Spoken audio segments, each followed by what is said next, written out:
ہجرت کی، بس یہی سوچ کے حملہ نہیں کر پاتے تھے، سارے کفار اشاروں میں یہی کہتے تھے،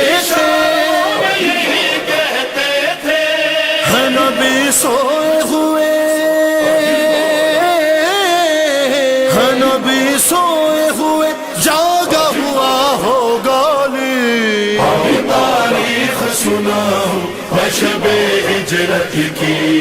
آپ میرے بستر پہ پہنچ، آپ میرے بستر پہ سو جائیے، میری جان کو خطرہ ہے، میں جا رہا ہوں، آپ میرے بستر پہ سو جائیے۔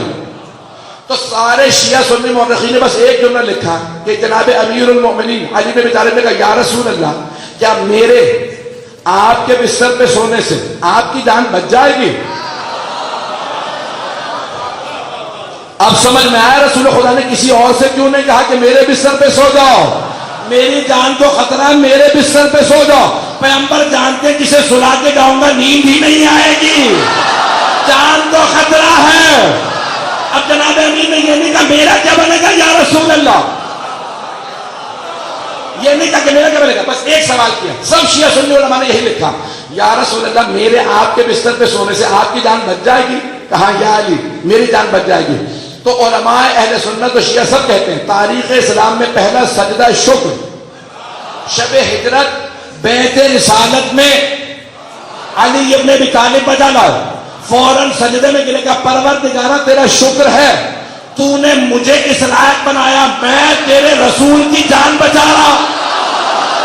تو جناب امین نے کہا یا رسول اللہ کیا میرے آپ کے بستر پہ سونے سے آپ کی جان بچ جائے گی؟ پیغمبر نے فرمایا ہاں یا علی آپ میرے بستر پہ سو جائیں گے تو میری جان بچ جائے گی۔ جناب امیر سجدہ شکر بجا لاتے ہیں اور فوراً جس طرح پیغمبر ابا پورے بدن کو ڈھانپ کے سوتے تھے، سر سے لے کے پاؤں تک بدن ڈھانپ کے سوتے تھے، سارے کے سارے مورخین نے لکھا پیغمبر پورا بدن ڈھانپ کے سوتے تھے، کروٹ کبھی نہیں لیتے تھے، بالکل سیدھے لیٹتے تھے، پورا بدن ڈھانپ کے سر سے لے کے پاؤں تک، کالے رنگ کی ابا لیتے تھے، کالے رنگ کی ابا لیتے، پورا بدن ڈھانپ لیتے۔ اب نہ کہنا شیعو تم کالا لباس پہنتے ہو، کالا لباس بدعت نہیں سنت ہے۔ پہنچتے رہیں گے چلے گا۔ تو پیغمبر نے یہ لکھا کہ پورا بدن ڈھانپ کے سوتے تھے، سر سے لے کے پاؤں تک پورا بدن ڈھانپ کے سوتے، اور پھر بھی جب بھی کوئی گزرتا تو صرف دیکھ کے اشارہ کر کے کہہ دیتا تھا، جب سب کے سب صحابہ موجود ہوتے نا تو سب دیکھ کے کہتے یہ رسول خدا سو رہے ہیں، میں نے اسے اشارہ کیا تھا، سب دیکھ کے کہتے یہ رسول خدا سو رہے ہیں۔ کہا کیسے پتا؟ کہ ان کے بدن سے نور چھن چھن کے نکلتا، نہیں پہنچا سکا، ان کے بدن سے نور چھن چھن کے نکلتا۔ یہ ابا کالے رنگ کی اوڑھے ہوئے ہوتے ہیں لیکن پھر بھی ابا سے نور نکل نکل کے بتاتا ہے کہ محمد سو رہے ہیں۔ تو پیغمبر کو ایک اور وجہ تھی کہ علی ہی کو اپنے بستر پہ سلانا تھا، باقی سارے تاریخ تھے، بس علی ہی محمد کے نور کے دو۔ حدیث ہے نا آپ کے ذہنوں میں، انا مع علی من نور واحد، میں اور علی ایک ہی نور کے دو ٹکڑے ہیں۔ تو پیغمبر نے کہا یا علی آپ میرے بستر پہ سو جائیے، بس میں یہاں پہ ایک اشارہ کروں گا، مجھے اعجاز کو پیش کرنا۔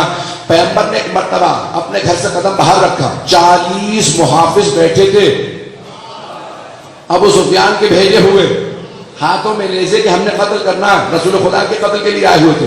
پیغمبر نکلے اپنے گھر سے باہر اور سورہ یاسین کی آیات تلاوت کر رہے تھے، وَجَعَلْنَا مِن بَيْنِهِمْ سَدًّا وَمِنْ خَلْفِهِمْ سَدًّا فَأَغْشَيْنَاهُمْ فَهُمْ لَا يُبْصِرُونَ، ہم نے ان کے سامنے بھی ایک پل بنا دیا، ان کی پشت پہ بھی پل بنا دیا ہے، پتہ نہیں لوگ ہیں یا نہیں۔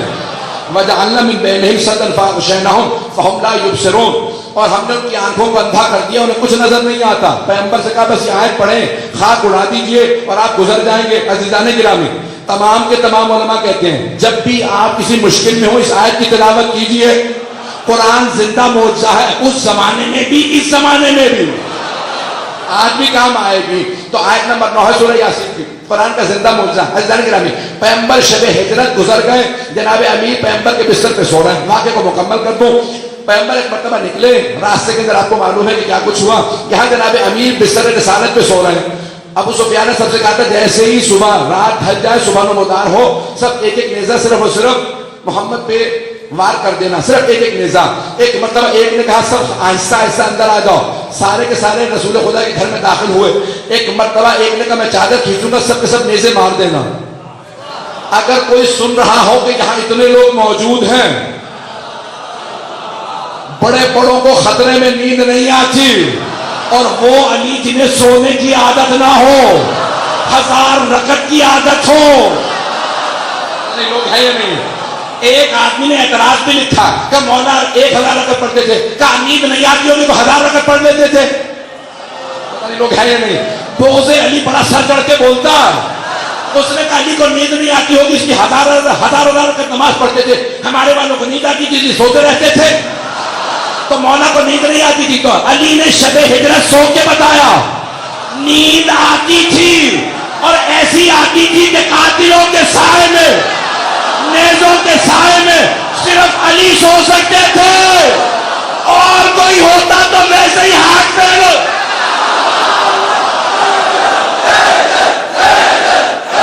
ذرا تو نہیں گزر رہا کسی کو؟ مجمع ہے میرے ساتھ؟ سارے کے سارے افراد ہیں؟ جناب امیر پوری رات سوتے رہے، بڑے سکون سے سوتے رہے، جیسے 1000 رکعت کی عادت ہو۔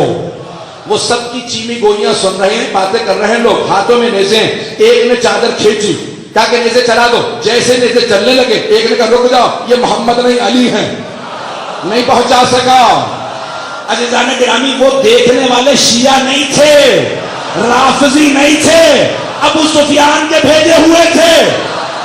پوری رات دیکھتے رہے اور بار بار کہتے رہے ابھی محمد سو رہے ہیں، ابھی محمد سو رہے ہیں۔ بھائی انہیں 19-20 کا فرق پتہ نہیں چلا، یہ نہیں کہا اس کا نور زیادہ تھا، اس کا نور کم ہے، اس کا قد بڑا تھا، اس کا چھوٹا ہے۔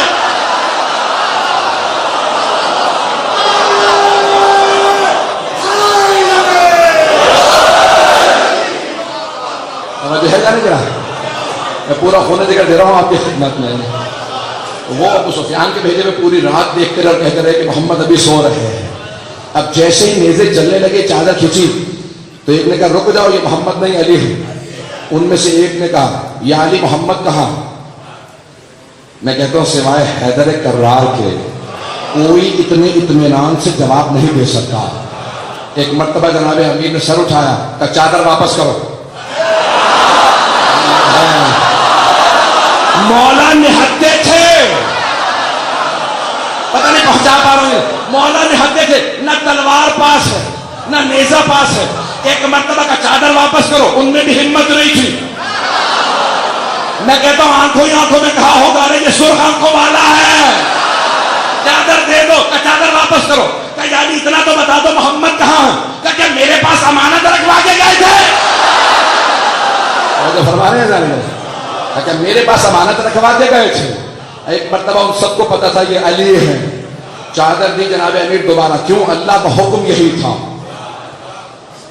کہ علی آپ کو سونا ہے، فوراً دوبارہ اسی بستر پہ ہیں۔ اب رسول خدا ایک بات کہہ گئے تھے، اعجاز قرآن پیش کر رہا ہوں کہ اعجاز قرآن صامت میں بھی ہونا چاہیے، ناطق میں بھی ہونا چاہیے۔ تو پیغمبر اسلام نے کہا یا علی آپ بعد میں آ جائیے گا، میری جو لوگوں نے امانات میرے پاس رکھوائی ہے نا، پورا کا پورا گھر بھرا ہوا امانات سے، وہ لوٹا کے آئیے گا۔ خدا کی قسم، مصطفیٰ کی قسم، مرتضیٰ کی قسم، قرآن ناطق کی قسم، مولا کے شب ہجرت بستر رسالت پہ سونے کی قسم، مولا نے نہیں کہا یا رسول اللہ پورا گھر بھرا ہوا ہے، بتا دو دیں کون سی امانت کس کی ہے؟